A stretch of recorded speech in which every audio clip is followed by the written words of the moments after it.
اور اب جنت کا اگلا لیول جس کا نام ہے دارالمقام۔ دارالمقام جس کا مطلب ہے کہ ایک ہمیشہ رہنے کی جگہ، محفوظ جگہ۔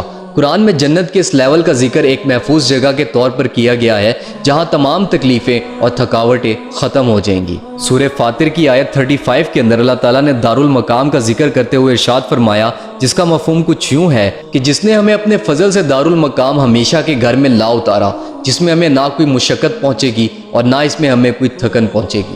اب جنت کا ایک اور لیول جس کا نام ہے دارالسلام۔ دارالسلام کا مطلب ہے امن اور سلامتی کا گھر، خیر کا گھر۔ سورہ یونس کی آیت 25 جس کا مفہوم کچھ یوں ہے، اور اللہ دارالسلام کی طرف، سلامتی کے گھر کی طرف بلاتا ہے اور جسے چاہتا ہے سیدھے رستے کی طرف ہدایت دیتا ہے۔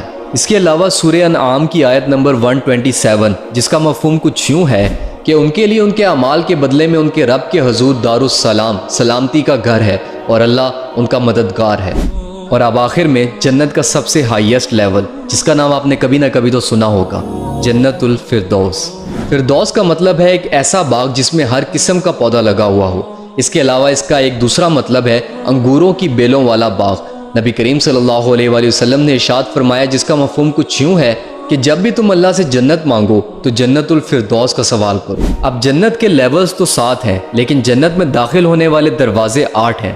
قرآن مجید کی سورہ زمر کی آیت 73 جس کا مفہوم کچھ یوں ہے، اور جو لوگ اپنے پروردگار سے ڈرتے ہیں ان کو گروہ گروہ بنا کر جنت کی طرف لے جائیں گے، یہاں تک کہ جب وہ جنت کے پاس پہنچیں گے تو جنت کے دروازے کھول دیے جائیں گے، تو جنت کے پہرے دار ان سے کہیں گے کہ تم پر سلام ہو، تم لوگ بہت اچھے رہے اور اب جنت میں ہمیشہ کے لیے داخل ہو جاؤ۔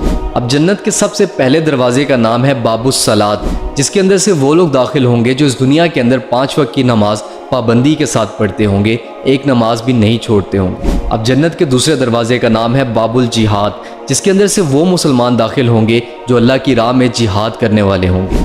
جنت کے تیسرے دروازے کا نام ہے باب الصدقہ، جس کے اندر سے صدقہ دینے والے مسلمان داخل ہوں گے۔ چوتھے دروازے کا نام ہے باب الریان، جس کے اندر سے روزہ رکھنے والے داخل ہوں گے۔ پانچویں دروازے کا نام ہے باب الحج، جس میں سے حج کرنے والے داخل ہوں گے۔ چھٹے دروازے کا نام ہے باب القاظمین، جس میں سے وہ مسلمان داخل ہوں گے جو اپنے غصے کو کنٹرول کرنے والے اور دوسروں کو معاف کرنے والے ہوں گے۔ ساتویں دروازے کا نام ہے باب الایمان، جس میں سے پکے ایمان والے مسلمان داخل ہوں گے۔ اور آٹھویں دروازے کا نام باب الذکر، جس میں سے کثرت سے اللہ کا ذکر کرنے والے داخل ہوں گے۔ اللہم انی اسالک الجنت الفردوس۔ اللہ تعالیٰ سے بس یہی دعا ہے کہ اللہ تعالیٰ مجھے، آپ کو اور تمام مومن مسلمانوں کو جنت الفردوس کے اندر اعلیٰ مقام عطا فرمائے۔ اپنا اور اپنے ایمان کا بہت سارا خیال رکھیے گا۔ فی امان اللہ۔